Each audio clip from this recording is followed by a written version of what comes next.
Bon, voilà, on va reprendre notre journée. Donc, le docteur Lauriane Bellassène, avec son titre « En surface ».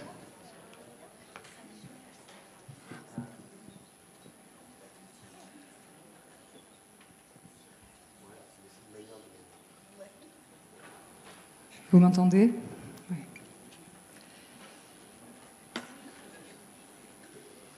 J'écoutais ce matin et je me suis dit, voilà, on nous dit, vous n'avez pas d'histoire, vous n'avez pas de passé, vous n'avez pas d'enfance, vous n'avez pas de conditions matérielles d'existence, vous n'avez pas d'environnement, vous n'avez pas de traumatisme, vous n'avez pas de sociologie.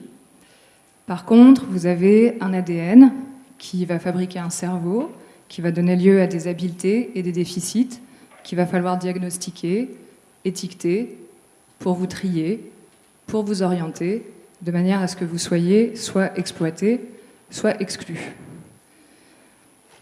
Donc la question, c'est à partir de quel moment on résiste ? À partir de quelle étape de ce processus on dit non ? Voilà, chacun sa réponse. Donc toute la question de ce matin sur on travaille ici ou on travaille là, la question c'est surtout à quelle étape du processus on dit non, et puis qu'on articule les modes de lutte ensemble. C'est un petit peu ce que j'ai pensé après cette matinée. Alors, bon, la référence au cerveau, pour comprendre qui nous sommes et comment nous fonctionnons entre guillemets, en tant qu'être humain est devenu, vous le savez tous et toutes, parce que c'est à longueur d'articles, de journaux et autres, omniprésente et incontournable. De nombreuses personnes aujourd'hui parlent même avec délectation de leur cerveau ou de celui de leur enfant. Et il semble évident pour beaucoup que les vieux débats sont tranchés. Voilà, les particularités psychiques et d'apprentissage sont liées au cerveau, lui-même déterminé génétiquement.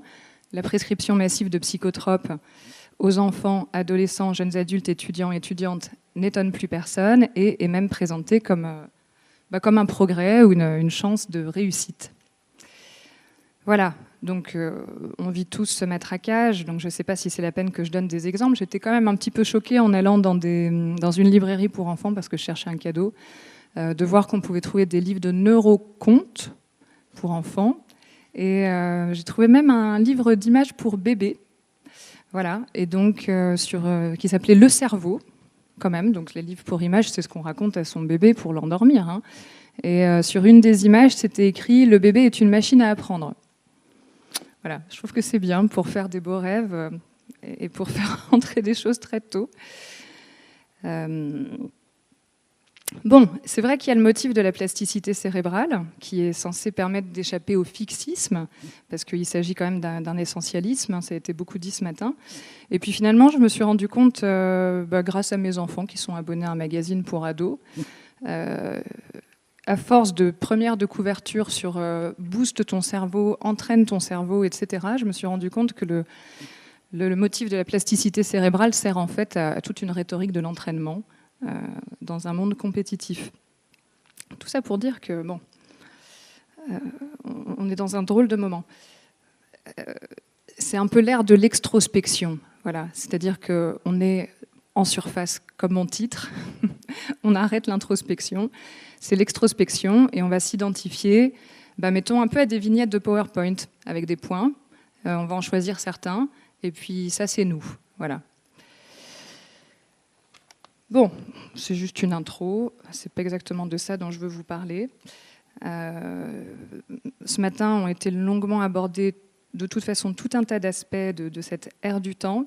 Je voulais juste insister sur quelque chose d'important quant à l'apport de François Gonon, son livre, c'est qu'il a mis en valeur des recherches qui ont été faites par d'autres que lui et qui notamment montrent quelque chose d'important, c'est qu'une idée fréquente est de penser que trouver une origine neurodéveloppementale à un trouble, même une origine génétique, ce serait nécessairement bénéfique parce que ce serait nécessairement un soulagement. Quelque part, ça retirerait l'idée de la culpabilité. Si c'est le neurodéveloppement, si c'est génétique, c'est la faute de personne. Donc c'est pas la faute de la personne concernée, c'est pas la faute des parents, c'est plus la faute de personne. Et que si c'est un soulagement, ça va être déstigmatisant. Voilà. Et en fait, finalement, il y a des chercheurs et des chercheuses qui ont fait des études sur ces sujets-là et qui ont montré que c'était exactement l'inverse. Et lui cite ces études. Donc c'est quand même vachement important à bien avoir en tête. Donc notamment, il cite une étude qui démontre que considérer la schizophrénie ou la dépression comme des maladies du cerveau d'origine génétique augmente le rejet des patients par les tiers, que les personnes qui adhèrent à ces théories surestiment la dangerosité des patients et sont plus pessimistes quant à leur possibilité de guérison, et que finalement, cette conception, elle augmente la stigmatisation des patients. Les soignants qui y adhèrent feraient preuve de moins d'empathie vis-à-vis des patients que ceux qui ont une conception plus psychologique des troubles mentaux. Donc je trouve que c'est quand même très très important à avoir en tête. Alors, après, on pouvait s'en douter. C'est simplement que là, il y a des études qui le montrent, donc, puisqu'actuellement c'est un critère de preuve dans les discours communs, ça peut être important. Moi, du reste, je connais ça depuis que je suis toute petite. Je suis la petite sœur d'une personne qui a un syndrome génétique. On n'a qu'1 an de différence. J'ai passé ma vie avec elle. J'étais à l'école avec elle. J'ai dormi dans sa chambre. On était tout le temps ensemble. On s'entendait très, très bien. Donc, je sais, parce que je l'ai vécu, que avoir un diagnostic génétique avéré, d'autant plus s'il est visible, ça va être très compliqué pour tout un tas de personnes qu'on va rencontrer. Et que le regard qui est porté, ça peut être comme une lumière qui s'éteint dans le regard, en fait. C'est-à-dire que l'intérêt, chez certaines, l'intérêt disparaît. On va rencontrer des personnes et l'intérêt disparaît pour la personne qui a le syndrome génétique. Comme si d'un coup, ça devenait quelqu'un qui n'était plus... On ne pouvait plus rien projeter, quoi. Voilà. Donc, attention à tout ça. Pour ma part, j'ai eu la chance de voir le monde à travers les yeux de ma sœur, à travers ses yeux. Ça m'a modifiée pour toujours. Et j'ai trouvé dans la poésie, parfois involontaire, et la fantaisie de mes patients actuels, de mes patientes actuelles, une compensation à sa disparition parce qu'elle n'est plus là, et une continuation du bonheur que j'ai eu à être avec elle. Donc, maintenant, ce que je fais comme métier, c'est que je suis psychiatre. Je travaille comme psychiatre dans un hôpital de jour qui accueille des adolescents, des jeunes adultes autistes. Un hôpital de jour, ça veut dire qu'ils viennent du lundi au vendredi, de 9h à 16h. Sinon, ils sont dans leur famille ou ailleurs. Et le week-end, les vacances, ils sont chez eux, voilà, chez elles. Et donc je le dis quand même, on a aussi un centre diagnostique, puisqu'il y a des personnes de centre expert dans la salle. Donc je suis aussi responsable, je suis donc médecin-chef de service de cet hôpital de jour et médecin-chef de service du centre diagnostique. Donc je peux dire que oui, c'est vrai, c'est tout à fait possible de faire des démarches diagnostiques de manière humaine, respectueuse, éthique, dans le transfert, mais que ça prend énormément de temps, et que ça veut quand même dire qu'on les fait en résistance par rapport à la demande des décideurs et décideuses politiques, qui ne cherchent pas du tout quelque chose de fin, de précis, d'intelligent, qui cherchent de l'étiquetage. Voilà, donc même dans la pratique du bilan de l'évaluation, il y a une posture politique à adopter qui est hyper importante. Donc j'avais plutôt prévu je vais vous parler du lieu dans lequel je travaille à la fin de cette intervention. J'avais prévu de reprendre un petit peu sur un plan historique, parce que tout ça a une histoire. Le fait qu'on ait un retour comme ça de la psychiatrie biologique, c'est surtout quelque chose qui est arrivé à partir des années 80. Vous connaissez peut-être Robert Castel, qui a écrit La gestion des risques en 1981.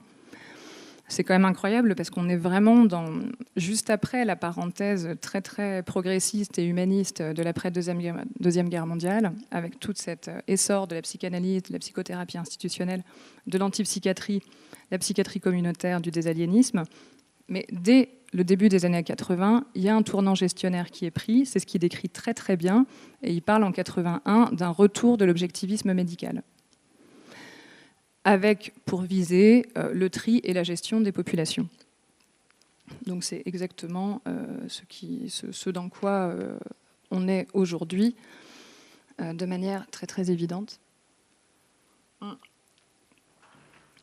il faut se dire que tout ce qui tourne autour du cerveau actuellement, ça a toujours existé, des théories sur le cerveau, l'esprit, il y en a eu depuis très longtemps, ce sont des théories fixistes, et quasiment tout le temps, elles ont été au service de cautionner les rapports de domination. Donc si on regarde un peu, au XVIIIe siècle, on disait que les femmes avaient un cerveau plus petit, et que ce serait quand même bien qu'elles fassent des menus travaux, ou qu'elles élèvent les enfants, surtout qu'elles ne lisent pas de livres, parce que ça pouvait être dangereux, siècle des Lumières. Voilà, on connaît aussi la psychiatrie coloniale, Frantz Fanon en parle énormément, qui expliquait comment, on parle de la forme du crâne des dits indigènes, de leur cerveau, qui font qu'ils sont paresseux, ils sont voleurs, etc. Donc il faut se souvenir de à quoi ça a servi les théories fixistes. Bon, sans compter tout ce qui touche aux personnes étiquetées, handicapées mentales ou malades mentales, stérilisation, extermination, etc. Tout ça est très connu. Donc il y a une histoire de la psychiatrie ancrée dans le corps, qui est une histoire extrêmement trouble, et je trouve quand même qu'il faut toujours s'en souvenir. Donc, effectivement, dans les années 80, on arrive avec la gestion, il faut tout gérer comme une entreprise, c'est le retour de la psychiatrie biologique, ça se prolonge dans le discours de santé mentale. Je pense que quand vous avez invité Mathieu, il vous a parlé de ça, non ? De la santé mentale, il y a 2 ans ? Bon. Voilà, discours de la santé mentale, c'est comment réduire le fardeau économique de la mauvaise santé mentale pour augmenter la compétitivité des pays de l'Union européenne. Avec comme définition pour la bonne santé mentale, en gros, un état de complet bien-être où on va s'adapter. Être en bonne santé mentale, c'est s'adapter à quelque chose qui ne peut pas changer, à une situation qui ne peut pas changer.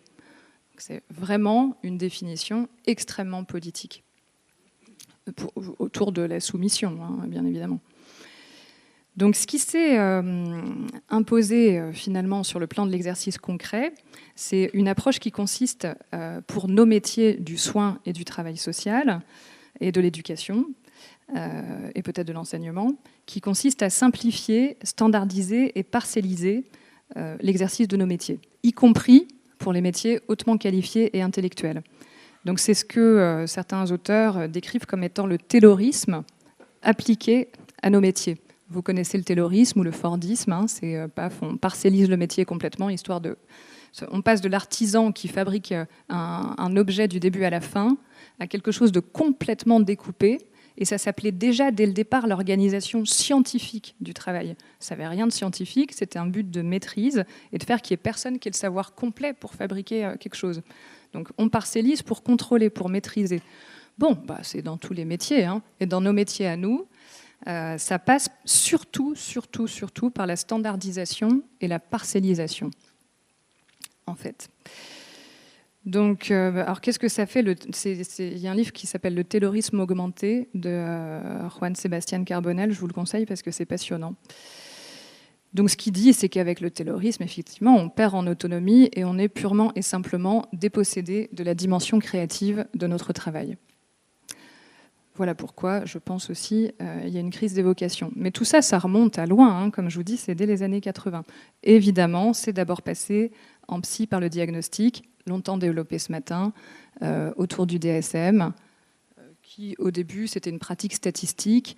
Comme vous le savez peut-être, les statistiques se créaient leur propre catégorie sans exigence de débat contradictoire. Donc, voilà, c'est très facile, hein. Les catégories se créent. Et puis après, on est obligé d'y adhérer. Avec le DSM, poser un diagnostic, c'est devenu un peu comme un avatar du remplissage de tests de personnalité dans les magazines, hein, parfois. Donc, vous cochez tel critère, vous avez tel profil, et puis si vous avez tel critère, vous avez tel diagnostic et donc tel psychotrope. Tout le monde ne fait pas comme ça, mais ça peut devenir vraiment comme ça. Toute la pratique de la médecine elle-même, dans son ensemble, elle s'est progressivement standardisée avec la médecine fondée sur la preuve. Donc, l'EBM, Evidence-Based Medicine. Le but, c'était d'obliger le praticien à fonder chacune de ses actions, non plus sur son expérience, on s'en fiche, non plus sur son intuition, c'est surtout pas, mais strictement sur la lecture d'articles scientifiques, avec tous les biais, bien évidemment, que comportent les articles scientifiques. L'enjeu, c'était de remplacer une pratique de l'interprétation, parce que dans le fond, on voit des signes d'une maladie et on interprète en se disant « ça doit être ça », de remplacer une pratique de l'interprétation par une pratique de l'application. Et c'est ce qui s'est passé. Donc l'idée sous-jacente, c'était qu'un contrôle strict des pratiques, parce que c'est ça, le taylorisme, c'est pour contrôler les pratiques. Ça permettrait de diminuer les dépenses de santé. Ça n'a pas tellement marché, ça a surtout appauvri les pratiques. Médecins, on est beaucoup moins bien formés et ça fait une grosse crise des vocations. Moi, j'avais quand même, pendant mes études de médecine, j'étais quand même affligée et atterrée par tout l'enseignement de la psychiatrie, qui était strictement standardisé, simplifié et sans aucune hauteur de vue. Donc tous ces changements, ils ont été acceptés via un argument d'autorité, qui est celui de la supposée scientificité. Mais bon, encore une fois, le Fordisme, c'était l'organisation scientifique du travail, soi-disant. Et pour la psychiatrie, le fondement scientifique, ça a été le discours des neurosciences. Donc dans les années 90, les neurosciences, elles ont connu un nouveau départ, en fait. Évidemment, ça existait avant, on s'est toujours intéressé au cerveau, depuis qu'on sait que le cerveau existe. Mais en 90, c'est avec les IRM cérébrales qui sont arrivées, qui se sont affinées, qui ont fourni des images de plus en plus précises des cerveaux. Et puis en parallèle, les techniques de recherche génétique se sont affinées aussi. Et tout ça a suscité l'espoir de trouver la cause génétique de la dépression, bipolarité, schizophrénie, autisme, etc. Mais aussi des troubles de l'apprentissage de l'enfant, qui étaient compris autrement auparavant. Donc dyslexie, hyperactivité, déficit de l'attention. 3 domaines de prédilection des neurosciences se sont distingués, donc les troubles psychiques, les difficultés d'apprentissage des enfants et aussi les inégalités sociales. C'est-à-dire qu'il existe maintenant une neurobiologie de la pauvreté. C'est-à-dire d'essayer de montrer comment il y a des bases génétiques à la pauvreté. C'est pas une blague, hein, il en parle aussi, Gonon, il fait état de ses recherches dans son livre. Donc, il y a des personnes quand même qui voudraient prouver que si des personnes avec peu de moyens économiques vont pas très bien, c'est génétique. Donc ces recherches en neurosciences et génétique, elles ont été financées massivement, plus depuis les années 2000, un peu moins maintenant, hein, parce qu'il n'y a pas eu beaucoup de résultats, donc on en revient. Mais ça a été très très financé avec une rhétorique de la promesse absolument décomplexée, qui a surtout entraîné un engouement, évidemment des décideurs, décideuses politiques, mais aussi des médias et du public très très fort. Alors, donc dans le sillage de cet engouement pour les neurosciences, ce qui se passe en pédopsychiatrie depuis le début des années 2000, c'est que le champ de l'autisme, donc qui est le champ dans lequel je travaille, moi je travaille dans un hôpital de jour, comme je vous disais, qui accueille des adolescents, jeunes adultes autistes et psychotiques. Le champ de l'autisme a constitué progressivement un laboratoire pour la taylorisation des pratiques. Donc simplification, parcellisation, standardisation, encourageant progressivement une logique de contrat privé, c'est-à-dire centrée sur la relation client-prestataire. Et aujourd'hui, on en est là à de nombreux égards. Pourquoi l'autisme ? Parce que c'était un milieu favorable, grâce à l'existence d'associations de familles, de certaines associations de familles, qui pratiquaient un lobbying très agressif, hostile à la psychanalyse, et qui militaient avant tout pour l'inclusion de leurs enfants, ou des enfants autistes en général, en milieu ordinaire. Donc la rencontre entre ces associations-là et des décideurs, décideuses politiques, intéressé par une inflexion institutionnelle, a donné finalement toute son ampleur au discours de l'inclusion et désinstitutionnalisation néolibérale, qui est particulier. Hein. Il faut bien distinguer de l'antipsychiatrie telle qu'on la connaissait dans les années 70, l'antipsychiatrie italienne. C'était une critique de l'institution, c'était une contestation du pouvoir médical, et c'était une critique de toutes les institutions, c'est-à-dire l'hôpital, mais aussi l'école, l'entreprise, l'usine, l'armée, l'église, etc. Voilà. Donc là, ok. Mais la désinstitutionnalisation telle qu'on en parle aujourd'hui, en fait, c'est une sorte de récit dans lequel on a fabriqué 2 mondes, le monde ordinaire et le monde spécialisé, en mettant une espèce de ligne de partition infranchissable entre les deux, et en disant, dans le fond, le milieu spécialisé est extrêmement stigmatisant, maltraitant, etc. Et le milieu ordinaire est hautement souhaitable, désirable. C'est là qu'on peut s'y épanouir, se sentir utile, se sentir vivant, etc. Alors que dans le monde spécialisé, on est nécessairement dégradé, on n'a pas d'empouvoirment, on décide de rien. Voilà. Donc ça n'a strictement rien à voir. Ça aurait été une aberration pour Basaglia ou pour les militants, les activistes, les militantes de l'antipsychiatrie italienne de parler de désinstitutionnalisation alors qu'on retire des enfants de lieux de soins pour les mettre à l'école, puisque l'école est aussi une institution. Bon, maintenant, on en est au stade où on ne sait même plus à l'école, c'est retour dans la famille. Mais la famille est aussi une institution. Voilà. Donc, pour faire passer auprès du grand public ce choix politique, qui n'a rien d'évident quand même, c'est-à-dire de dire on arrête les soins, à la place on va voir comment ça se passe à l'école, puis quand ça ira plus à l'école, on va voir comment ça se passe dans la famille. Pourquoi rien d'évident? Parce que c'est quand même assez facile de se rendre compte que l'école ordinaire n'est pas toujours forcément un lieu adapté ni épanouissant pour toutes les personnes autistes, surtout sans moyens supplémentaires. Alors, il y a toute une rhétorique qui s'est déployée du coup autour de la psychanalyse, supposée omniprésente, maltraitante, responsable de tous les maux, etc. Moi, je suis née en 81, j'ai fait médecine dans les années 2000. Il y avait déjà en province, cela dire, il paraît qu'il ne faut plus dire province, mais moi, j'ai grandi en entendant que j'étais provinciale. À Reims, là où j'étais, le mot psychanalyse n'a jamais été évoqué une seule fois de toutes mes études de médecine. Donc vraiment, l'hégémonie de la psychanalyse, je ne l'ai pas connue, je ne la connaîtrai jamais. Et quand je suis arrivée pour mon internat à Paris, oui, il y avait des services qui revendiquaient encore cette inspiration, mais ce n'était absolument pas la majorité, et c'était déjà vraiment, vraiment le discours des neurosciences qui était celui qui était absolument valorisé, ou de la pharmaco. Donc, en tout cas, j'ai été... Voilà, il y a cette rhétorique malgré tout autour de la psychanalyse qui est extrêmement relayée, supposée omniprésente, etc. Et elle finit par représenter par extension toute la pédopsychiatrie française. Finalement, quand on entend dans les médias aujourd'hui psychanalyse ou dans la bouche des décideurs, décideuses politiques, on entend que psychanalyse, ça vient par amalgame parler de toute la pédopsychiatrie. Donc, pour la critiquer et la mettre en danger, bien évidemment. Cette même rhétorique, elle prône une approche dite scientifique de l'autisme et des autres pathologies de l'enfance, qui est centrée sur, effectivement, un certain discours des neurosciences, et notamment le concept de TND, trouble du neurodéveloppement, qui est une catégorie diagnostique floue, aux symptômes non spécifiques, et qui masque, sous le volontarisme de ses promoteurs, l'absence totale de substrat biologique avéré. Donc on impute sans aucune preuve ni aucun fondement un trouble neurologique à des enfants.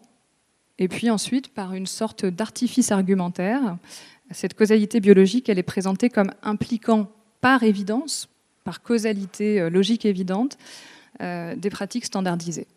Voilà. Donc il y a eu des moments décisifs, parce que là, tout ça, c'est à partir du début des années 2000, qui ont profondément modifié les pratiques. Donc, il y a eu la loi du 4 mars 2002 sur les droits des patients, dont le but était de rééquilibrer la relation soignant-patient au bénéfice des patients. C'est tout ce qui a instauré la notion de démocratie sanitaire, information du patient, consentement éclairé, le patient qui devient usager, la responsabilité médicale, l'inversion de la charge de la preuve. Il y a des aspects qui sont indéniablement progressistes et positifs de cette loi. Ils ont montré leur fragilité au moment du Covid, où tout a complètement volé en éclats. Là, il n'était plus question de consentement, d'information éclairée, tout le monde s'en fichait. Donc les aspects positifs sont là, mais très, très, très fragiles. Mais il y a eu aussi des effets pervers très, très vite. Mais comme toujours, c'est normal. En particulier, la bureaucratisation des pratiques, via l'usage des traces écrites, formalisées, pour se protéger d'un procès, et l'obsession d'éviter la judiciarisation en médecine. Donc ça, c'est le début de l'hyper-écrit, écrire la vie plutôt que la vivre à l'hôpital. En 2005, une loi a instauré le droit à la scolarité pour tous les enfants en situation de handicap. Donc là, c'est pareil, c'est une loi progressiste dans l'idée, mais elle a d'emblée été marquée par un paradoxe qui est l'absence de mise en œuvre de moyens réels pour une pédagogie différenciée. Dans le même temps, certaines pratiques de soins psychiques ont été la cible d'associations de parents, présentées comme étant de la psychanalyse, présentées aussi comme de la torture. Alors, on peut évidemment citer le packing, pratique d'enveloppement dans des draps humides et froids, Mais ont été visés aussi, sont toujours visés les ateliers contes, les ateliers pataugeoires, les ateliers de jeux dramatiques, etc., etc. Tout ça crée une ambiance. En 2012, c'était la grande année de l'autisme, et c'est là qu'ont été publiées les premières recommandations de la Haute Autorité de Santé. L'autorité de santé, c'est une instance qui émet des recommandations, donc c'est-à-dire en gros, c'est comme des conseils. Voilà, c'est comme des conseils. Si vous avez un rhume, c'est plutôt recommandé de se moucher avec un mouchoir, et c'est non recommandé de mettre ses doigts dans le nez. Voilà, c'est ça. C'est pas une loi, c'est des recommandations, en fait. Donc c'est pas obligatoire, et une non-recommandation n'est pas une interdiction. C'est pas la même chose. Voilà. Mais les décideurs et décideuses politiques se comportent comme si c'était une loi et une obligation, et comme si ce qui était non recommandé était interdit. Dans les faits, dans la loi, c'est absolument pas le cas. Mais ils le font quand même, et elles le font quand même. Donc cette première recommandation sur l'autisme, en fait, tout simplement, c'était la consécration de l'approche neurocognitive. Donc c'était l'annonce de l'hypothèse d'un substrat biologique présenté comme avéré, l'introduction des pratiques standardisées, donc c'est évaluation standardisée, intervention standardisée, répétée, chiffrée, présentée comme la conséquence logique, d'ailleurs, du substrat biologique supposé et non prouvé. Même s'il existe peut-être, en fait, on s'en fiche de la causalité, peu importe. C'est pas ça qui compte quand on est au quotidien avec les personnes et qu'on s'en occupe, savoir s'il y a une causalité biologique ou pas, génétique ou pas, ça change dans les faits rien. Donc c'est cette obsession sur la causalité est aussi parfois très étonnante quand même. Donc en tout cas, les recommandations de 2012, déjà on voyait l'inflexion que le plus important n'était pas tellement de soigner ni d'accompagner, mais vraiment évaluer, chiffrer, trier, orienter, intervenir. Les interventions recommandées à l'époque, c'était déjà uniquement du registre comportemental et cognitif. La psychanalyse et la psychothérapie institutionnelle étaient désignées comme non consensuelles en 2012. Moi, je suis arrivée en 2013 dans mon hôpital de jour, un an après.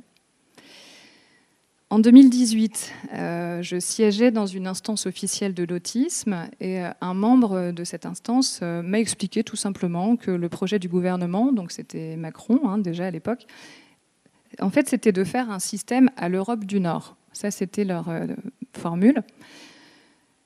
Donc définancer les institutions jugées trop coûteuses et transférer l'argent en faisant une économie au passage sous forme d'une allocation aux parents afin que les parents puissent librement rémunérer des prestataires privés à domicile.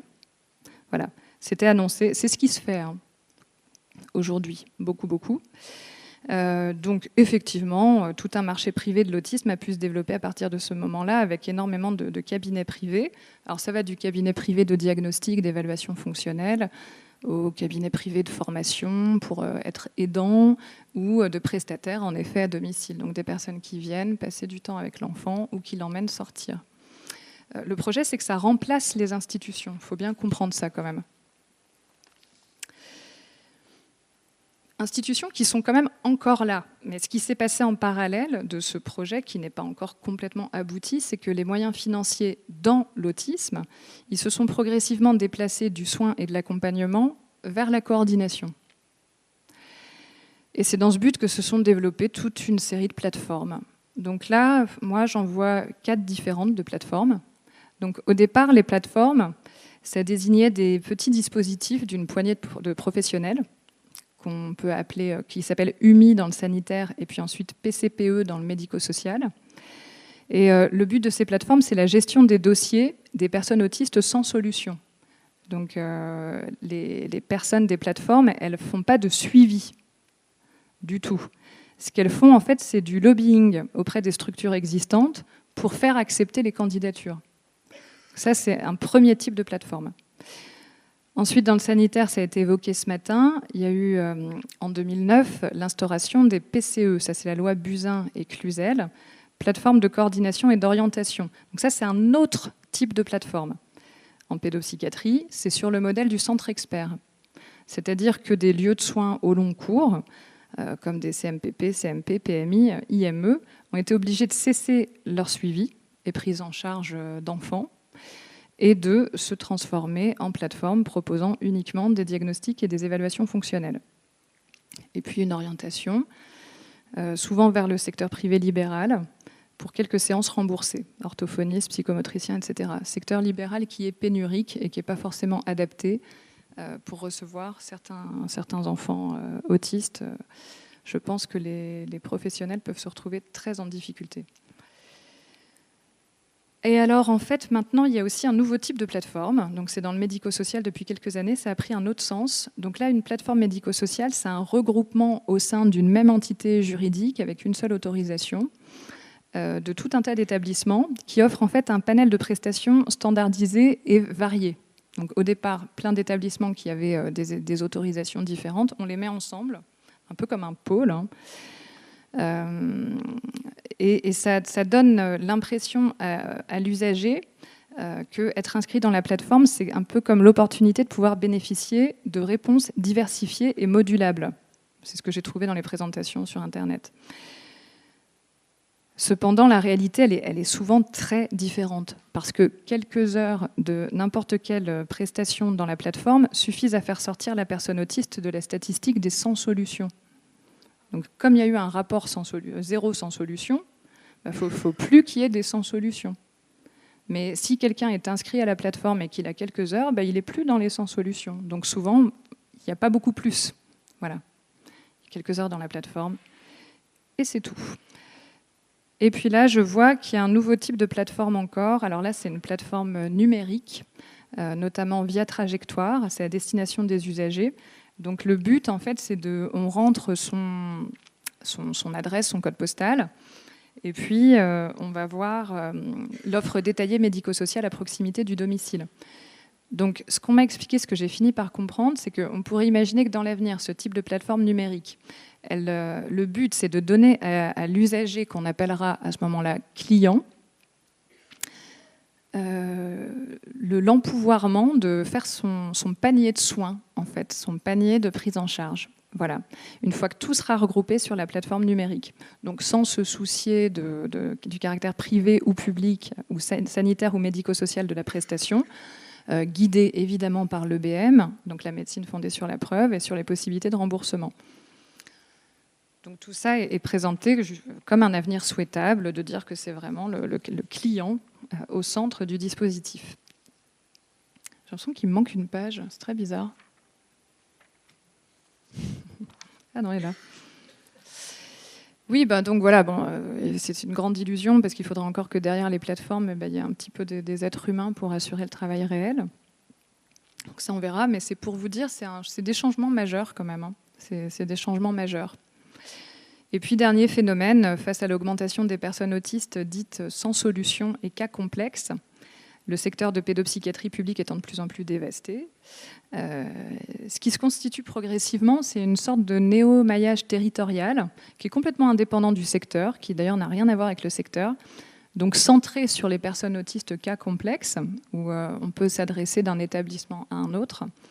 Et dans ce réseau, en fait, l'approche, elle est principalement somatique, c'est-à-dire que les crises de violence des personnes autistes dites cas complexes, elles sont le plus souvent envisagées, à défaut d'autres approches, sous l'angle de la douleur physique ou de la maladie somatique. Donc on va chercher des douleurs dentaires, digestives, des troubles du sommeil, etc. On va prescrire des médicaments, des psychotropes, et se créer des nouveaux lieux de concentration de personnes autistes présentant des comportements violents qui se créent depuis quelques temps.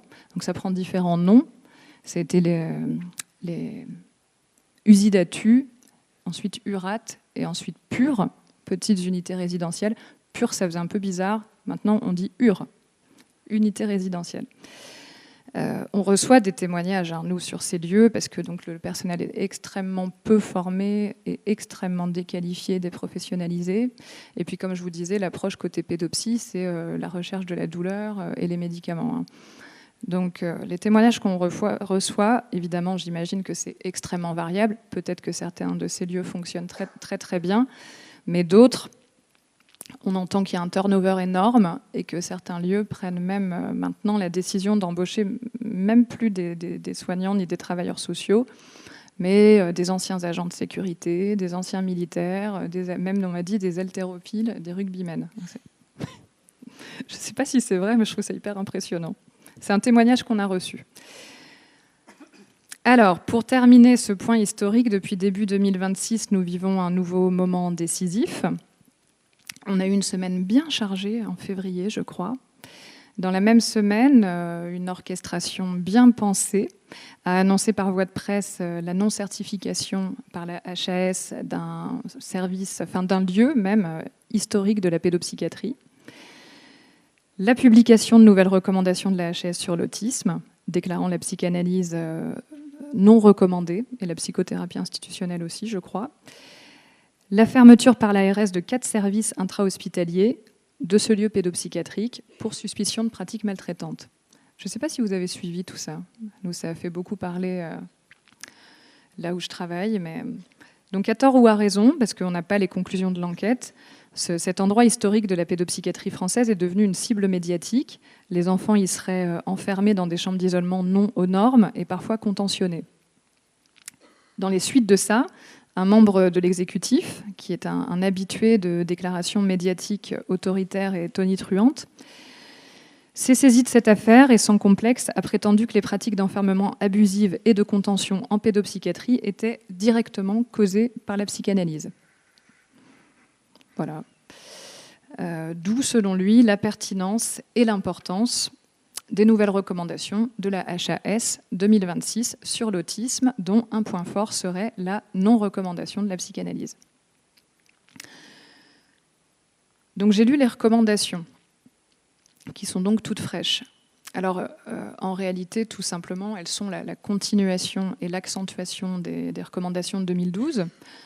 On y retrouve la recommandation d'une approche globale de la personne autiste et de sa famille dans toutes les dimensions de sa vie, ce qui ressemble étrangement, l'aspect psychothérapique, donc relationnel et subjectif, en moins, aux pratiques de la pédopsychiatrie intégrative, quand même. C'est-à-dire que, bah oui, on soigne, on accueille l'enfant dans toutes les dimensions de sa vie. Donc c'est la même chose, mais en appauvri et surtout en standardisé, avec un mantra qui est, pour chaque enfant autiste, dans chaque domaine, il faut une évaluation standardisée, préalable incontournable à un projet personnalisé. Donc maintenant, comment on fait un projet personnalisé à partir d'une évaluation standardisée ? Eh bien,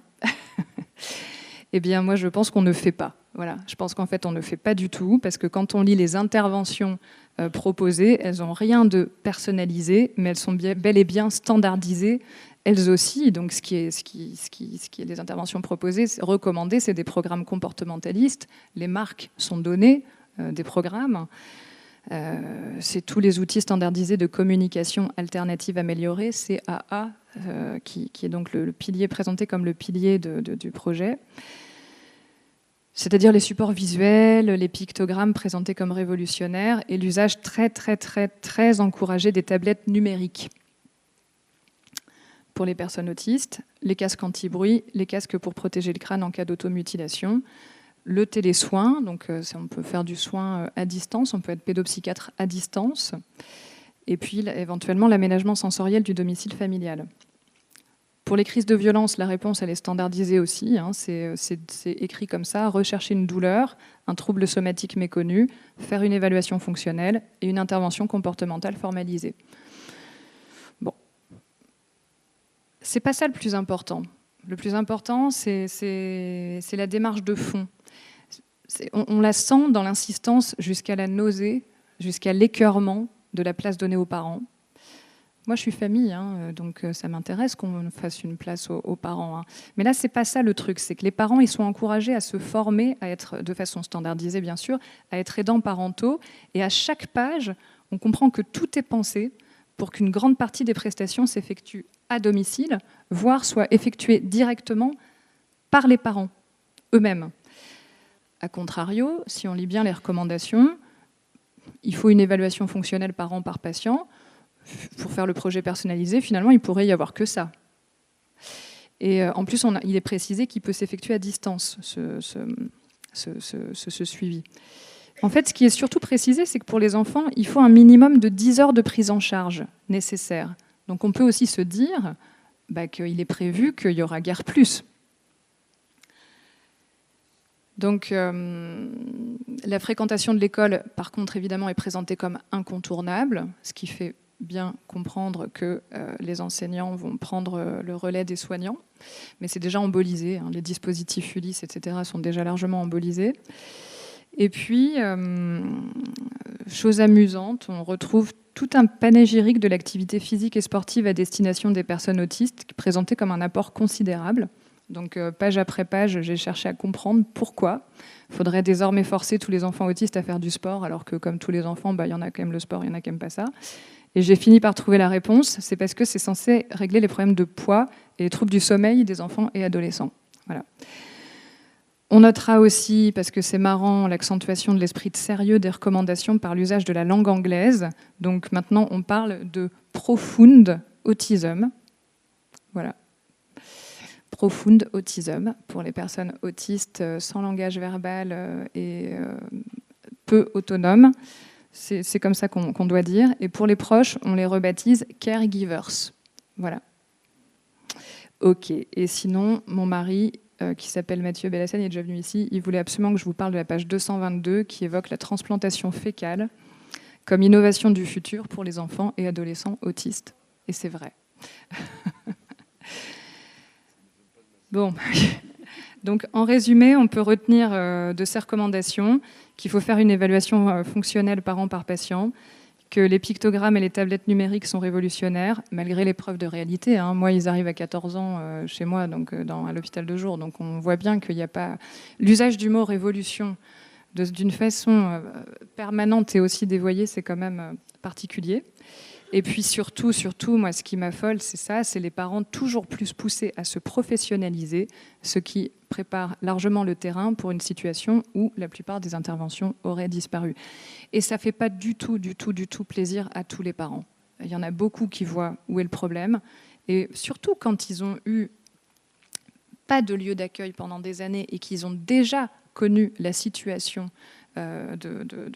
d'absence totale de soins et d'accompagnement pour leur enfant, ils n'ont absolument pas envie que ce soit un modèle. Donc ça, je trouve que c'est très très grave.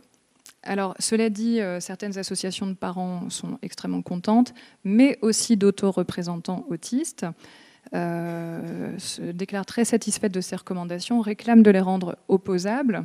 Donc, si elles sont opposables, elles deviennent des RMO.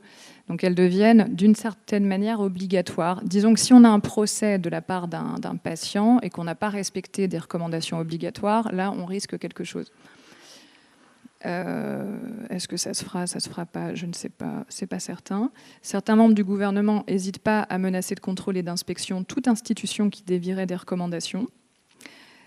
Et alors, il s'instaure aussi une espèce de culture de la dénonciation, c'est-à-dire que les familles et les professionnels sont encouragés à dénoncer les lieux où s'exerceraient les pratiques non recommandées, parce qu'en fait, c'est à partir de ces dénonciations que s'effectuent les inspections par l'ARS. C'est spécial quand même, hein.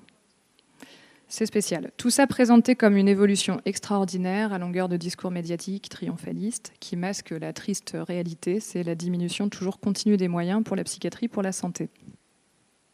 Parce qu'en réalité, qu'est-ce qu'on voit? Qu'est-ce qu'on observe depuis toutes ces années? L'échec de l'inclusion en école ordinaire d'un grand nombre d'enfants et d'adolescents autistes, parce que cette inclusion, elle s'effectue quand même assez souvent sur le mode de l'assimilation, à savoir de faire semblant d'être pas autiste, qui pousse en fait les élèves autistes à masquer leur autisme jusqu'à l'épuisement, pour être finalement exclus, pour venir grossir les rangs de ce qu'on appelle les exclus de l'intérieur.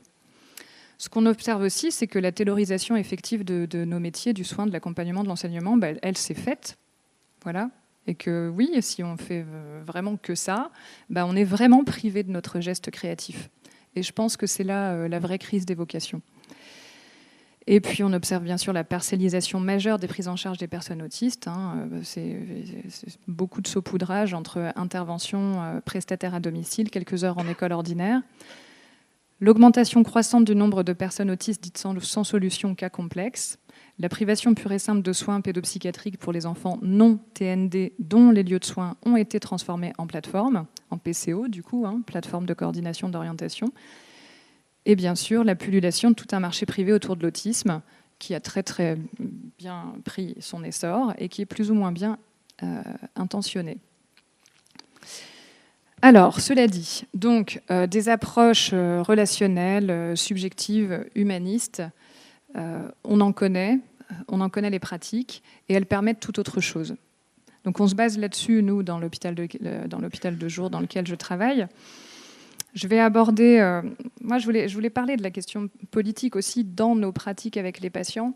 Il y a énormément d'aspects qui sont politiques. En fait, nos métiers sont extrêmement politiques. Il y a énormément d'aspects qui sont ouvertement politiques. J'en ai juste choisi un seul à travers un groupe actualité qu'on a créé à l'hôpital de jour. Donc, ce groupe actualité, c'est un groupe de parole où on parle d'actualité. La nôtre, celle du pays, celle du monde, celle de l'hôpital de jour lui-même. Le groupe, il est constitué de patients et patientes de l'hôpital de jour et puis donc de professionnels. Et ce qu'on fait, c'est qu'on accueille aussi depuis plusieurs années, chaque semaine, c'est un groupe hebdomadaire, des élèves en situation de handicap scolarisés en milieu ordinaire dans des lycées de Paris. Donc soit des lycées proches, soit des lycées plus lointains. On leur dit venez. Parce que donc notamment il y a eu une réforme des ULIS lycées qui fait que de plus en plus souvent les élèves en situation de handicap, d'après ce que j'ai compris, en ULIS lycée, ils sont 100% en inclusion. Et il n'y a plus forcément de temps de regroupement. C'est-à-dire qu'il n'y a plus de temps où ils ne sont pas en classe ordinaire et où ils vont être avec leur enseignant ULIS, qui maintenant est devenu un coordinateur ULIS, de toute façon, qui coordonne plusieurs ULIS sur plusieurs lycées.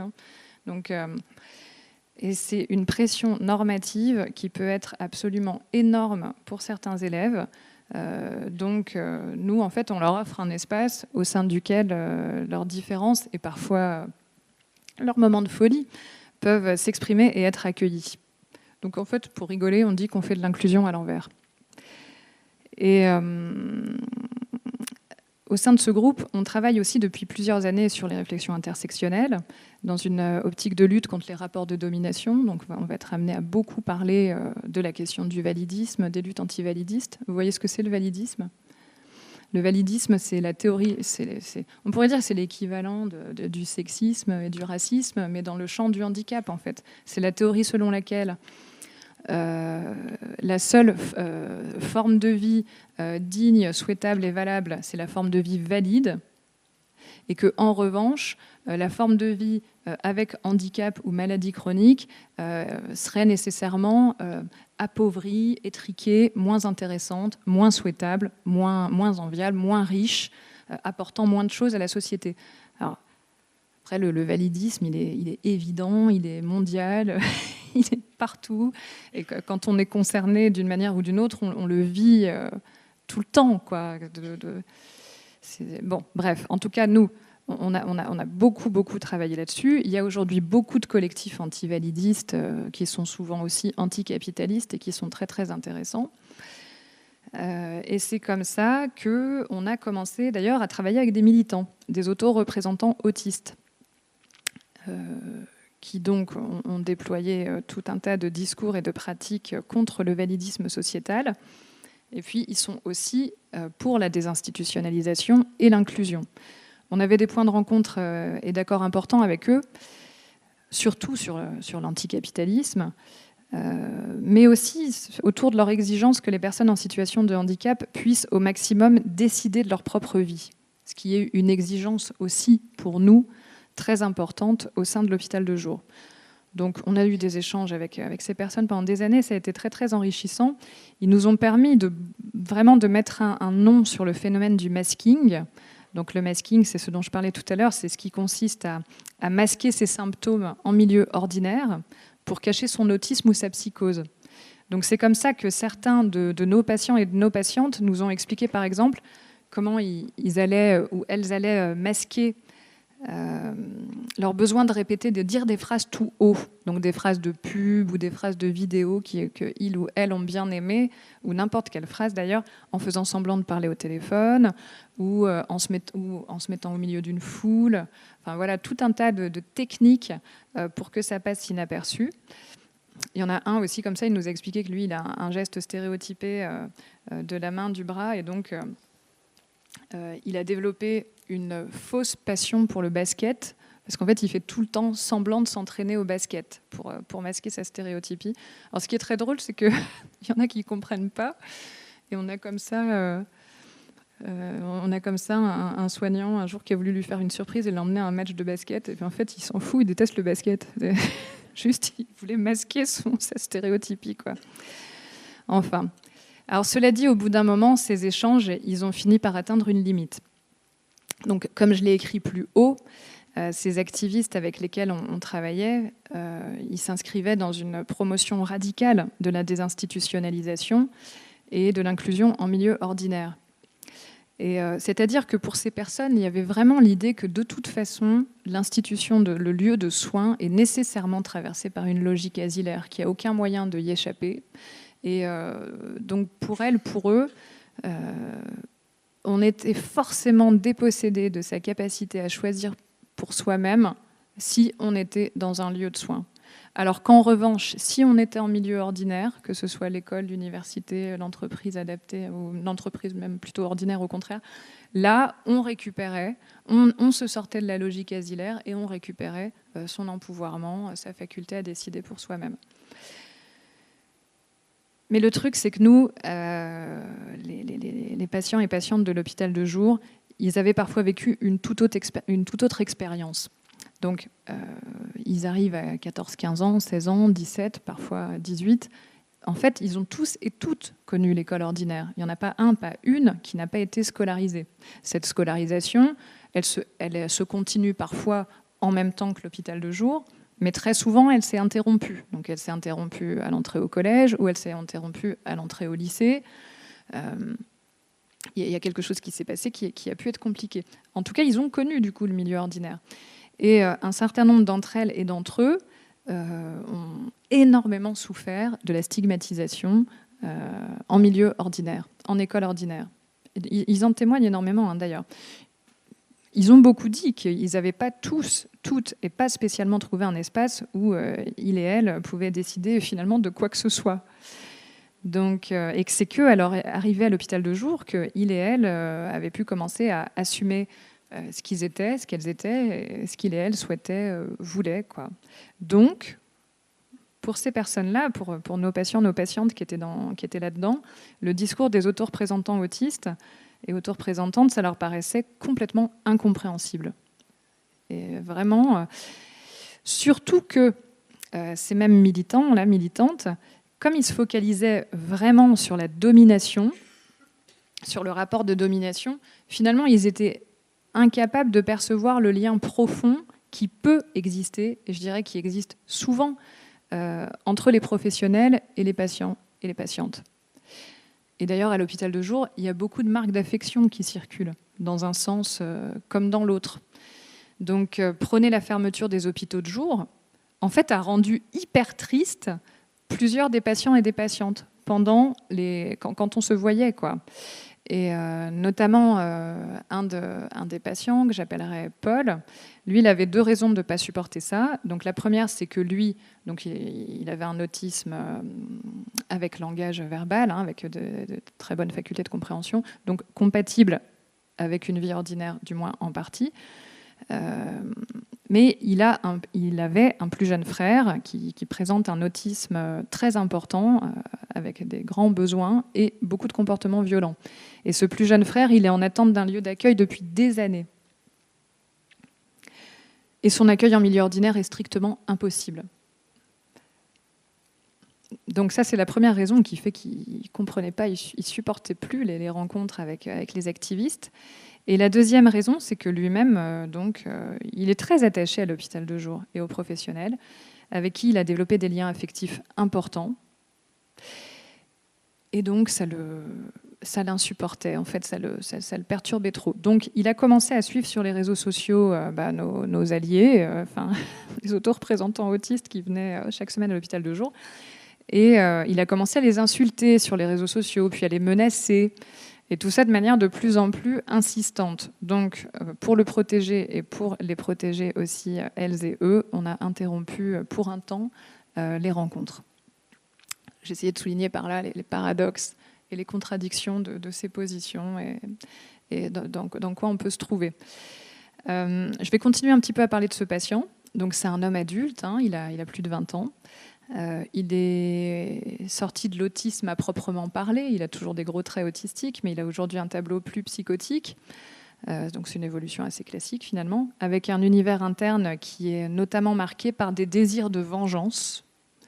Désirs de vengeance qui sont dirigés vers des personnes par qui il s'estime persécuté de manière parfois délirante. Et il peut passer à l'acte. Il peut passer à l'acte, d'ailleurs, de façon violente. Il a aussi, dans le même temps, un très très grand besoin d'exprimer et de recevoir de l'amour. Donc ça va beaucoup se manifester auprès des professionnelles femmes. Donc il va nous faire des cadeaux. Il me fait des dessins, des portraits, des chansons, voilà. Donc un jour, il s'est trouvé assisté à une interview d'une personnalité politique de premier plan, et il a demandé à cette personnalité s'il avait le droit d'épouser une professionnelle de l'institution. Donc ce personnage lui a répondu qu'en amour, tout était possible. Le truc, c'est que cette parole, elle venait de quelqu'un qui, pour Paul, avait une autorité symbolique très forte. Et ce discours, il est aussi venu contrecarrer tous nos discours à nous, professionnels, qu'on portait depuis des années. Et en fait, ça a fait comme une déflagration pour lui. Et ça a été très, très grave. Donc après cet épisode, il a été extrêmement mal. Et il y a eu toute une escalade d'actes violents et suicidaires de sa part. Et il a dû être hospitalisé une semaine. Donc, je soulignais par là qu'on dit parfois des choses et on ne se soucie pas de tout le travail qu'il y a derrière. Et à force de déni de tout, de toute l'intériorité des personnes et de tout le travail qui peut être fait, on met en danger quelqu'un, quoi, par une phrase. Donc, en tout cas, ça nous a montré qu'avec ce patient, quelque chose se joue, c'est qu'il est extrêmement sensible aux positions hiérarchiques. C'est intéressant ça pour moi parce que pour le coup je suis chef de service, médecin chef de service. Cette chefferie je l'ai acceptée, je ne l'ai pas acceptée tout de suite, j'ai refusé au départ, j'ai fini par accepter parce que je l'ai acceptée dans un esprit de contestation du pouvoir médical en vue d'instaurer avec l'équipe des pratiques de lutte contre les effets de hiérarchisation. Mais en fait c'est pas parce qu'on lutte contre que la position de chefferie cesse pour autant de faire effet, notamment sur les patients et sur certains collègues, sur certains patients, certaines patientes et certaines collègues. Donc j'ai fini par remarquer au fur et à mesure des années qu'une parole ou un acte de ma part pouvait prendre une importance à laquelle je ne m'étais pas attendue. Donc récemment j'ai eu un exemple, pourtant maintenant ça fait un bout de temps que j'ai compris, mais je peux encore me laisser surprendre. En fait, il y a un patient à l'hôpital de jour qui s'exprime qu'à travers des phrases de publicité ou de films, quasiment. Voilà. Mais il a beaucoup de choses à dire et ça a toujours du sens. Et il veut très souvent qu'on écrive. Donc il nous dicte des phrases et il faut qu'on écrive. Donc parfois c'est important, parfois c'est pas important. Mais... Donc un jour, j'étais en train de faire quelque chose et j'étais hyper concentrée sur mon activité. Et donc, il vient me voir, comme il fait très souvent, comme il fait auprès de beaucoup d'autres personnes de l'institution. Puis, il me tend une feuille. Et puis, moi, je fais à peine attention, en fait. Et puis, il me dicte une phrase que j'écris, mais j'étais focalisée sur autre chose. Et puis, voilà. Et puis, en fait, le lundi suivant, la mère d'un autre patient nous appelle.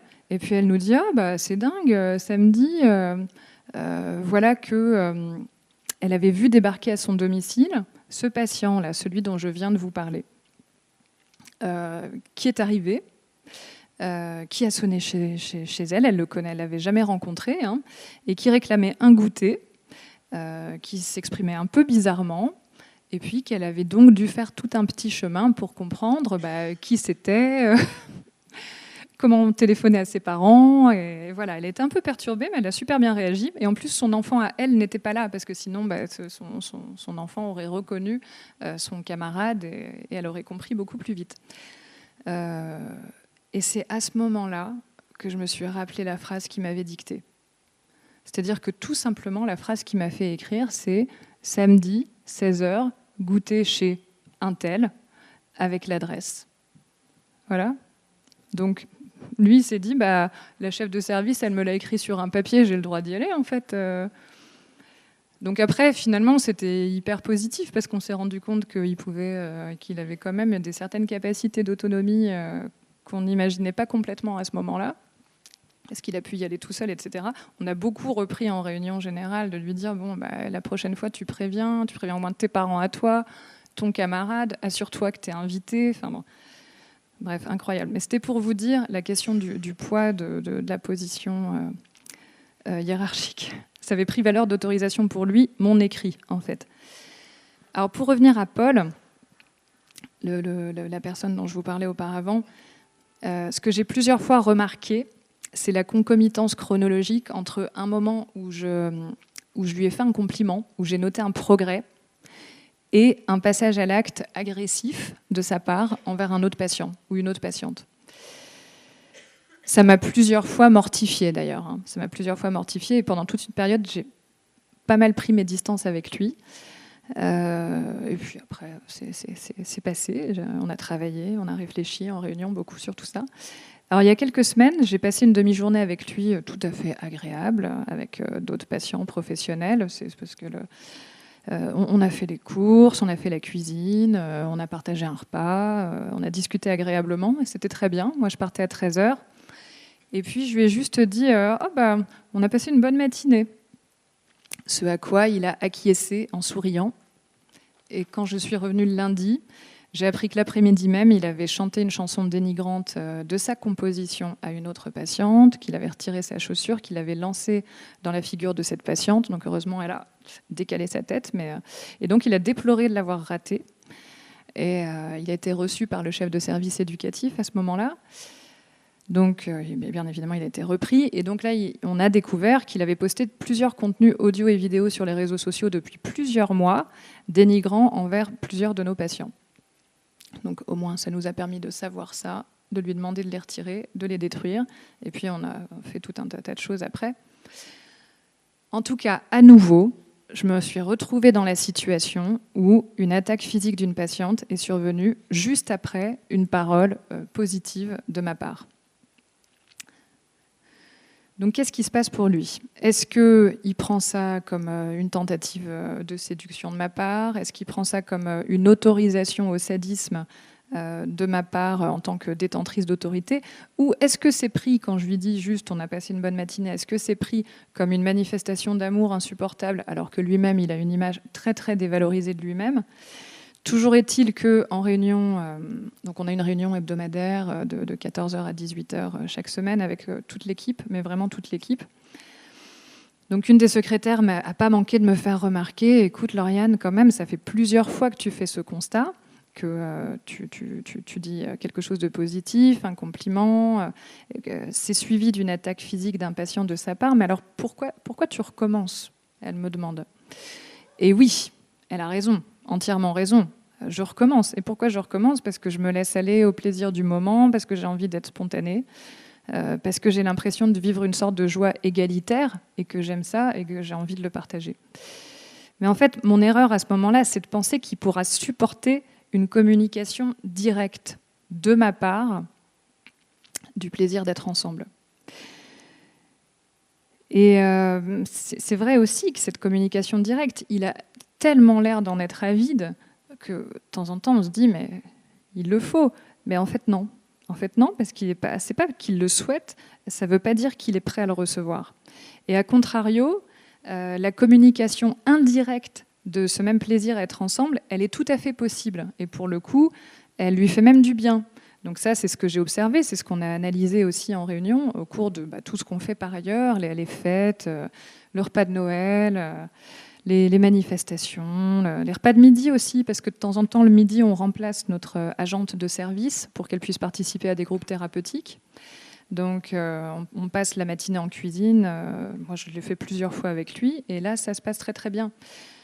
Et on est allé à plusieurs manifestations politiques aussi avec des patients, des patientes. Notamment dans l'après-Covid, il y a eu beaucoup à Paris de manifestations de professionnels du soin de l'accompagnement. Donc tous ces moments-là, c'était des très bons moments. Et c'était des moments où les choses pouvaient se manifester de façon indirecte et où ils pouvaient le supporter. Donc, et c'était donc médié par le collectif aussi, très médié par le collectif que nous formons. C'est tout l'intérêt d'organiser des moments où il y a une suspension des positions, mais de manière supportable et où ça peut s'exprimer autrement. Voilà. Donc à moi de faire attention à ce que je dis, à comment je le dis et à quel moment je le dis.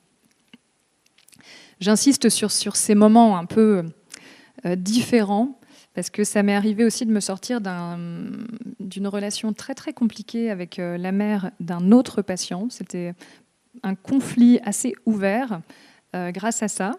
Parce qu'un jour où on est allé justement à une manifestation politique, avec Paul d'ailleurs, ce patient, et d'autres, on est tombé sur cette mère qui elle-même manifestait pour ses droits. Donc elle a vu nos pancartes, elle a vu nos slogans, elle a écouté nos prises de parole. On a échangé très sympathiquement avec elle ce jour-là sur la situation politique de notre pays. Et finalement, à partir de ce jour-là, la tension est complètement retombée avec elle. Et après, en entretien familiaux, il n'y a plus eu de problème. Donc, pour souligner combien ça compte, toute cette autre manière d'être en relation et en lien qui peut exister. Aujourd'hui, Paul va de mieux en mieux et on est tout à fait optimiste pour lui, comme il n'est pas là pour entendre, je peux le dire. Donc, avant d'écrire cette intervention, j'en avais d'abord trouvé le titre en surface. Tellement je trouve actuellement que tout est fait pour qu'on se rencontre pas vraiment, en fait, entre patients, patientes et professionnels. C'est vrai que tous ces protocoles, toutes ces pratiques standardisées, elles nous éloignent et nous séparent, je trouve, beaucoup. Elles génèrent, à mes yeux, un faire semblant de s'occuper des personnes, semblant de chercher à régler leurs problèmes, semblant de chercher à apaiser leurs souffrances. Et pourtant, on connaît des manières de travailler qui se fondent sur une rencontre humaine profonde, authentique et qui nous transforment de part et d'autre. Donc, cultivons-les. Voilà.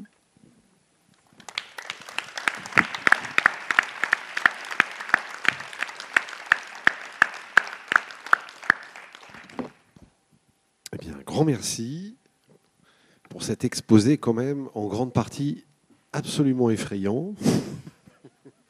Il y a vraiment de quoi en faire des cauchemars.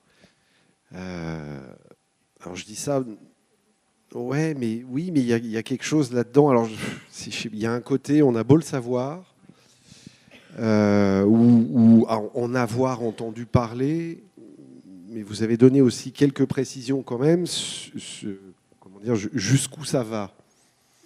Et ça a l'air d'être sans limite. Il y a ce côté-là qui est très effrayant, je trouve, parce qu'on voit que dans ce que vous avez lu et que vous avez emprunté au rapport de l'HAS, vraiment la dimension psychique est totalement absente.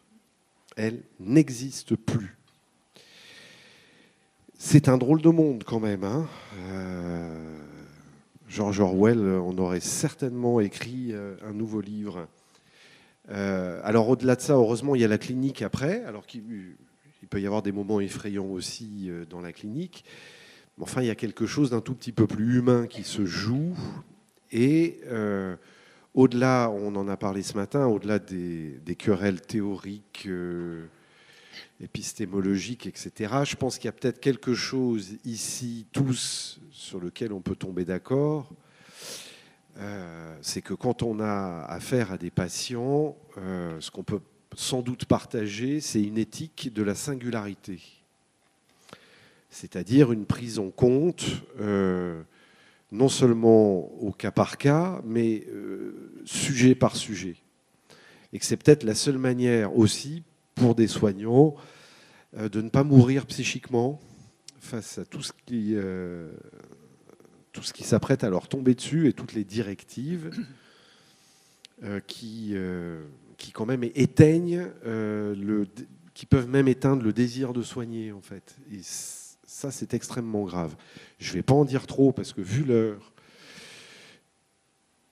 que j'aimerais laisser de la place à Tolten, et puis aussi à la salle pour que vous puissiez réagir. J'avais pas mal d'autres choses à dire, mais... Y a-t-il des questions? Oui, allez-y.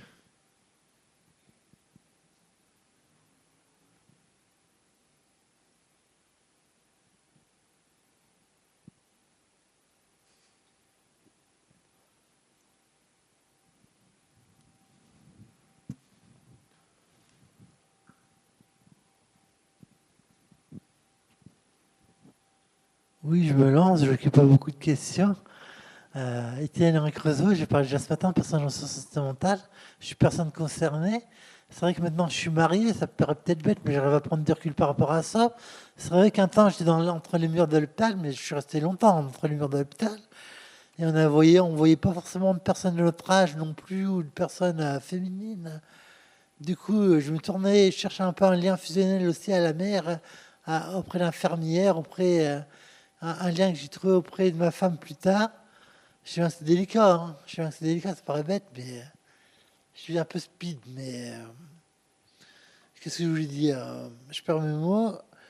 Et par rapport à la barrière entre personnes concernées par le handicap et personnes par rapport au validisme, vous savez, une personne normale, on va dire normale. Il n'y a pas de norme, hein, personne ne définit la norme, mais c'est vrai que je pense qu'il faut donner plus de pouvoir d'agir aux personnes concernées pour compenser, quoi, pour inverser la bascule, en fait.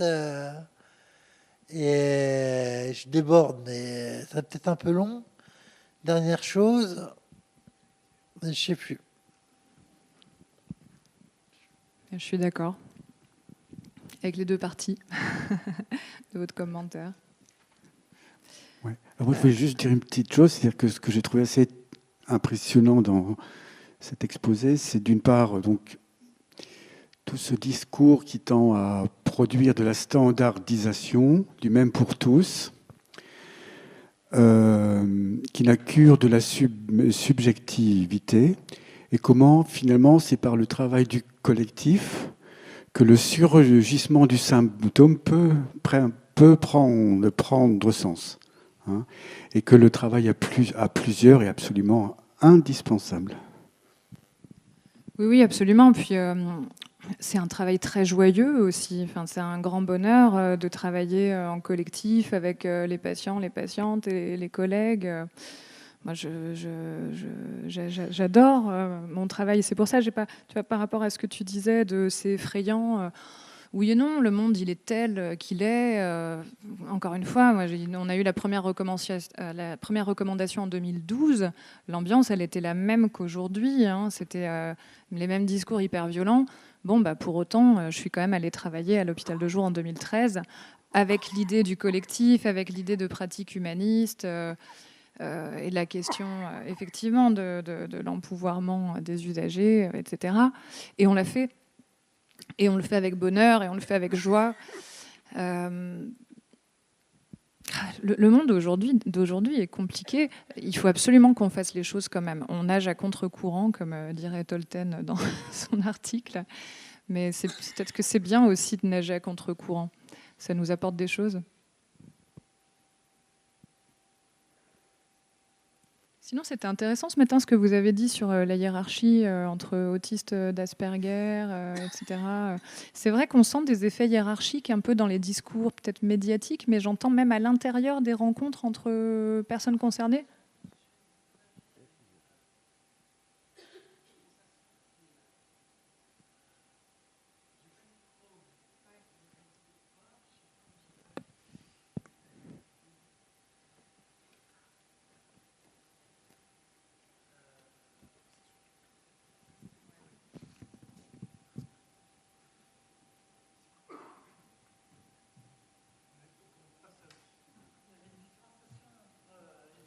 Ah, voilà.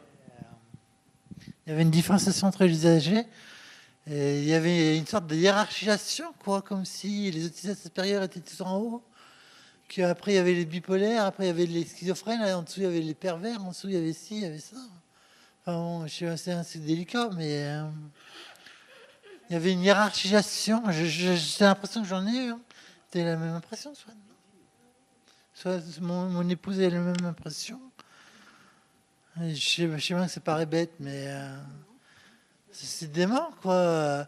Et alors, on nous apprend à dire je souffre de ci ou de ça, mais d'un autre côté, on se conforte dans l'étiquette de ci ou de ça. Je sais bien que c'est délicat. Oui, je pense qu'il y aurait vraiment à étudier ces phénomènes-là et que c'est hyper important, effectivement. Alors, comment faire pour pas toujours, partout, en permanence, recréer des hiérarchies, alors même que, comme vous essayez de l'expliquer, on essaye de créer autre chose. Il faut déjà commencer la hiérarchie soignant-soigné aussi en même temps. Hein.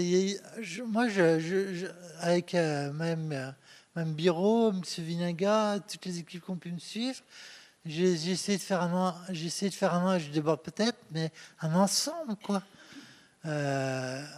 Donc, j'ai fait beaucoup de conneries aussi. Hein. J'ai pas fait que des choses bien, mais c'est ensemble. C'est le soignant et le soigné. C'est pas d'un côté le soignant qui fait la... Parce qu'à une époque, on faisait un peu la guerre dans l'hôpital, quoi. C'est les soignants d'un côté et les patients de l'autre. On se faisait la guerre, on rasait les murs. C'était un peu ça. Je sais bien que je déborde, mais... Ok. Tu peux y aller, Tolten. Allez. Mais, ce que vous dites, ça me fait penser à une petite réflexion de copains du MAPSI qui sont des patients qui disaient mais pourquoi est-ce qu'il y a des toilettes spéciales pour les patients et puis d'autres pour les soignants? Voilà, c'est vrai que c'est une question... J'y ai pas pensé, et depuis, je me dis, mais c'est vrai, on est la même humanité, en fait. Bon, voilà, alors, Lauriane Bellassène nous dit qu'on nous ferait croire que nous n'avons pas d'histoire, vous n'avez pas de passé, vous n'avez pas de cerveau, et que la question qui se pose est si vous allez être exclu ou exploité. Alors, j'ai envie de dire, wow, Lauriane. Dire des trucs comme ça laisserait peut-être même sous-entendre que derrière ça, il y aurait une pensée politique. Hein? Mais non, bien sûr. Alors, voilà. Jamais. Lauriane, elle nous a évoqué un livre pour enfants sur le cerveau, en précisant que les enfants, dans les livres pour enfants, c'est pour les endormir. Alors, parfois, on se demande si certains articles qui se revendiquent scientifiques ne sont pas juste des livres pour les enfants que nous sommes, hein, pour nous endormir. François Gonon cite une étude montrant que de considérer la pathologie mentale comme un problème neuronal abrase l'empathie, contrairement à ce qui est annoncé au départ. Alors, Lauriane utilise la métaphore d'une lumière qui s'éteint dans le regard des autres. Le docteur Bellassène est aussi responsable d'un lieu qui fait des diagnostics. Au siècle des Lumières, on disait que les femmes avaient un cerveau plus petit et qu'il était dangereux qu'elles lisent des livres. Alors, c'est sûr, hein, parce que sinon, le résultat, voilà, il est là. Lauriane, elle a lu des livres, et puis elle a même fait des études, et puis voilà, du coup, un discours politique, voilà. Et ça, c'est dangereux quand même. Le taylorisme, c'est la parcellisation et la dépossession de la créativité du travail. Ça induit une crise des vocations. Et le taylorisme, c'est l'organisation dite scientifique du travail. Les recherches en neurosciences et en génétique tournent autour des troubles psychiques, des problèmes d'apprentissage et de la pauvreté. Alors évidemment, la pauvreté, c'est génétique. Hein. On en a des preuves. C'est évident. C'est d'ailleurs l'évidence-based medicine, comme on dit. Par exemple, tous les enfants de Bernard Arnault, le Français le plus riche, hein, sont eux aussi très riches. Que ce soit Antoine, Alexandre, Frédéric, Jean ou Delphine, 5 sur 5. Ça veut bien dire ce que ça veut dire. Hein. Il y a une corrélation entre le patrimoine génétique et le patrimoine pécunier. D'accord ? Le docteur Bellassène n'a jamais connu l'hégémonie de la psychanalyse au cours de ses études. Et pourtant, ça se sait que les psychanalystes tentent de grand remplacer tous les soignants. Hein ? En 2012, première recommandation de la Haute Autorité de Santé, une recommandation, ce n'est pas une obligation, hein, ça on nous le rappelle. L'usager dans les plateformes numériques devient un client, c'est le client au centre du dispositif. Il y a des pures petites unités résidentielles qui deviennent des UR pour urologie. Alors, avec la judiciarisation du soin, il est préconisé d'écrire la vie plutôt que de la vivre. Mais la vie, voyez-vous, nous voulons la vivre. Nous voulons nous nouer à vous. La vie, nous voulons la voir de nos yeux, l'entendre de nos oreilles, la sentir de nos mains, la goûter de notre langue. Et notre langue, nous voulons la garder. Nous ne voulons pas qu'il nous la brise. Nous voulons parler avec nos mots feu, avec nos mots glace, avec nos mots terre, glaise, avec nos mots ouragan, avec nos mots poterie, nos mots fleuve et nos mots forêt, avec nos mots choisis, nos mots adressés et ajustés à l'autre, nos mots que nous ne voulons pas voir tronqués, étriqués, étripés. Nous voulons des mots tripes, des mots cœur, des mots moqueurs, des mots qui bégayent, qui hésitent et qui doutent, des mots libres comme le vent, qui vibrent comme le temps, des mots à nous, des mots qui nous nouent à vous et qui nous nouent à nous. Et quand une personne politique de premier plan dit qu'en amour tout est possible, est-ce que cela revient à dire que l'inceste aussi, hein? Ou est-ce dire juste qu'on peut épouser son ancienne prof? Alors parfois la parole peut avoir une fonction performatrice. Hein. Par exemple, quand un maire dit « je vous marie à un couple », eh ben, ce couple devient marié. Hein. Et quand Lauriane dit « c'était un bon moment », eh ben, après il y a des blessés, des chaussures balancées, des insultes sur les réseaux. Donc il faut qu'elle fasse attention à ce qu'elle dit, hein, et à comment elle le dit. Contrairement à nous, parce que nous on n'a rien à foutre. Hein. Nous, vous et moi, on dit ce qu'on veut, comme on veut. Voilà. Et puis, ça n'a aucune importance. Alors, Lauriane Bellassène avait nommé son intervention En Surface, pour parler du métier de technicien de surface, qui est un nouveau nom pour dire soignant. Hein. On devient tous des techniciens, et puis on est appelé à travailler surtout en surface. Et puis, à la fin, il y a eu cette intervention de ce monsieur, Étienne, hein, qui pose des questions et vous dites toujours que vous débordez. Alors moi j'ai envie de dire, hein, déborder, c'est prendre la parole après chaque intervention tout au long de la journée, comme moi, quoi. Merci.